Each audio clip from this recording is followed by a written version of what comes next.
मैं इस्लामुद्दीन खान और आप देख रहे हैं प्रहार टाइम्स। मनसे ने ठाणे नगर निगम के पीडब्ल्यूडी डिपार्टमेंट के इंजीनियरिंग दफ्तर के बाहर फुटबॉल खेलकर अनोखा आंदोलन किया है। ठाणे के बोरीवड़े मैदान से अतिक्रमण हटाया जाए, मनसे की ऐसी मांग है। आपको बता दें कि ठाणे शहर के घोड़बंदर इलाके में बोरीवड़े मैदान पर अवैध तरीके से कब्जा कर उस पर सभी बिल्डिंग के मटेरियल रखे होने से खेल का मैदान बिल्डरों ने जमीन निगल ली, ऐसा आरोप मनसे के नेता द्वारा लगाया गया है। ठाणे नगर निगम की विकास योजना के अनुसार ठाणे के घोड़बंदर रोड पर बोरीवड़े मैदान पर खेल के लिए जमीन आरक्षित है, लेकिन नगर निगम अधिकारियों की लापरवाही के कारण यह जमीन डंपिंग ग्राउंड बन गई है। इससे स्थानीय नागरिकों में गुस्सा भी देखा जा रहा है।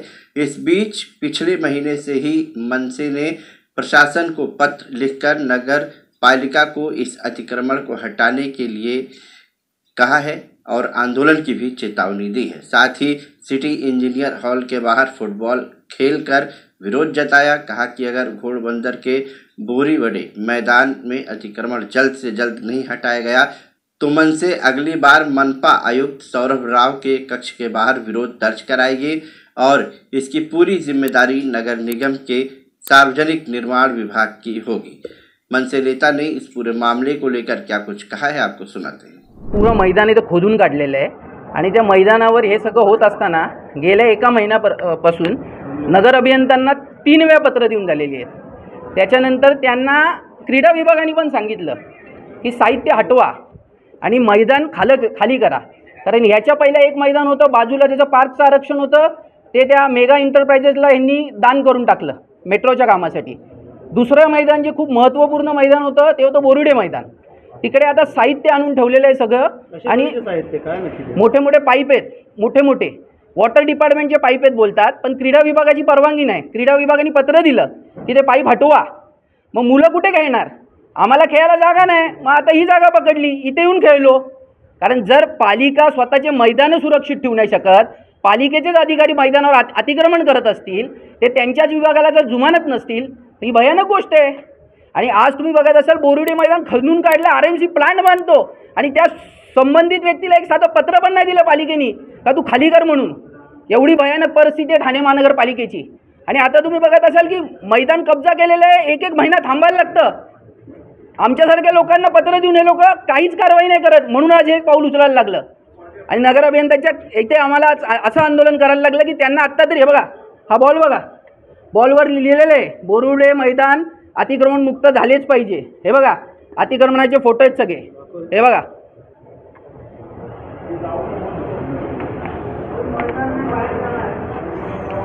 साहित्य कशासाठी कोणत्या कारणास्तव आणलं, कोणत्या कारणास्तव आणलं साहित्य, पुढचं काय प्लॅनिंग आहे? आता हे जे साहित्य आहे हे त्यांचं म्हणणं आहे की ह्या साहित्याच्या माध्यमातून वॉटर डिपार्टमेंटची कामं होणार आहेत। तर आम्ही बोललो मग तुमच्याकडे परवानगी आहे का? त्यांच्या स्वतःच्या क्रीडा विभागाने त्यांना पत्र देऊन सांगितलं की साहित्य हटवा, आमच्याकडे परवानगी नाही आहे। आणि जर साहित्य आरएमसी प्लांट कोणी बांधायला सांगितलं, तिथे कोणी परवानगी दिली, 2-2 वेळा पत्र देऊन सुद्धा कारवाई नाही होते। तरी ठाणे महानगरपालिकेचे नगर अभियंता हे झोपी गेलेले, तर त्यांना जागं करण्यासाठी आज फुटबॉल इकडे खेळलो आहे। याच्यानंतर हे आंदोलन अजून तीव्र होईल आणि पुढच्या वेळेला अशा जागेला खेळू ना की त्यावेळेला अख्खं महाराष्ट्र बघेल। महाराष्ट्र नवसेने अगोदर पत्रव्यवहार केले का जाग आणण्यासाठी, अगोदर काय सूचना दिल्या होत्या? आम्ही महाराष्ट्र नवनिर्माण सेनेच्या वतीने 3 वेळा पत्रव्यवहार केलेले आहेत नगर अभियंत्यांनी आयुक्तांना पण कोणीही याकडे लक्ष दिलं नाही। आणि आज आमच्याकडे पर्याय नव्हता, त्यांना सांगून थकलो। क्रीडा विभागाच्या इथे फेऱ्या मारून जर काम नसेल होत तर पालिकेचे आम्ही इकडे नगर अभियंता इथे खेळूनच दाखवलं ना की बाबा मुलांना खेळायला जर मैदान नसेल तर आम्ही इकडे खेळू, आम्हाला परवानगी नाही ना इथे खेळायची। कारण महानगरपालिका हे मैदानं कशासाठी ठेवते? तर मुलांना खेळण्यासाठी, त्यांना तिकडच्या ज्येष्ठ नागरिकांना जाण्यासाठी का कब्जा करण्यासाठी। आणि कब्जा अशा प्रकारे केलेला आहे की कोणालाही तिकडे तुम्ही जाल आणि बघाल तर 5% मैदाने कब्जा केलेले आहे, सरळ कब्जा केलेला आहे आणि कोणीही लक्ष देत नाहीये।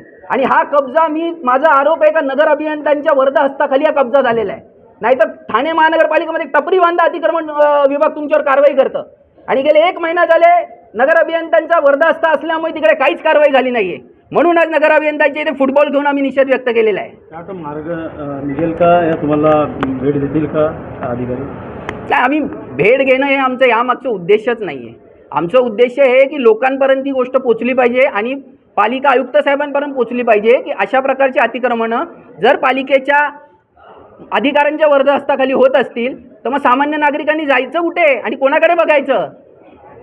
सध्या शहर स्मार्ट सिटीच्या धोकीवरती वळत आहे, त्यामुळे हॉस्पिटल असतील, मैदानं असतील, इतर देखील असतील, शाळा असतील, कॉलेज, मात्र काय वाटतं मैदानाचं जर गायब झाली तर स्मार्ट सिटी भविष्यात निर्माण होईल का? नाही, स्मार्ट सिटी ठाणे महानगरपालिका हे फक्त देखावा करते आणि पुरस्कार आणते.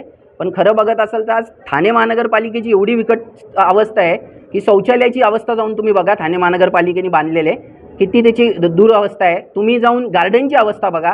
आज 2 यांनी स्मार्ट सिटीच्या नावावर गार्डन केलेली, जे हे लोक बोलत होते की नवीन ठाणे जुनं ठाणे म्हणून, त्याची आज बघा त्याच्यात घोटाळा झालेला आहे. आणि वेगवेगळे प्रकल्प बघा, आज ITS प्रकल्प बघा, ERP प्रकल्प बघा, स्मार्ट सिटीमध्ये जे रेस्टरूम बांधलेले त्याची अवस्था बघा. खरंच ठाणे सिटी स्मार्ट झालं आहे का? आज नवीन ठाणे रेल्वे स्टेशन 2018चं काम होतं, अजून 2024 उडवला, अजून झालेलं नाही आहे. आज तुम्ही सॅटिसचा प्रकल्प बघा, तो पण 2018पासून सुरू आहे, अजून पूर्ण झालेला नाही आहे.